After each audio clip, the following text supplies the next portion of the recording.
Pakipaliwanag lang po, ang binabanggit nga sa statement po ni Ombudsman Remulla na yun daw pong mga ilang picture dito, no, sa kasama sa affidavit ng 18 kalalakihan ay nangyari pa noong 2020 to 2022 kung saan ang speaker daw ay si Lord Velasco, yung sinasabing deliveries ng mga maletang ito. Ano po yung reaksyon doon?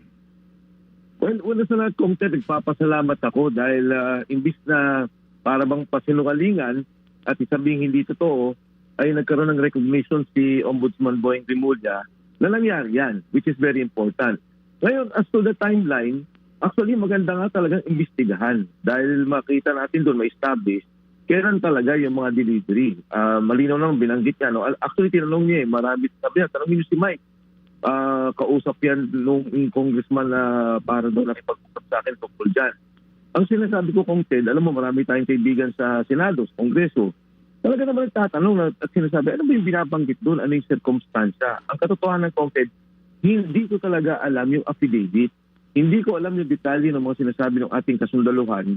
Pero ang natutuwa naman nga ako, at nagpapasalamat, na may recognition na nangyari to at totoo.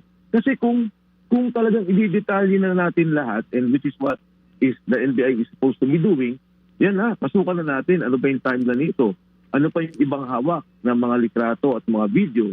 Tapos siguro magkakaroon ng forensics kung kailan ba talaga yan. At ipatawag nila yung mismong sinasabing pinagbigyan para malaman natin yung katotohanan.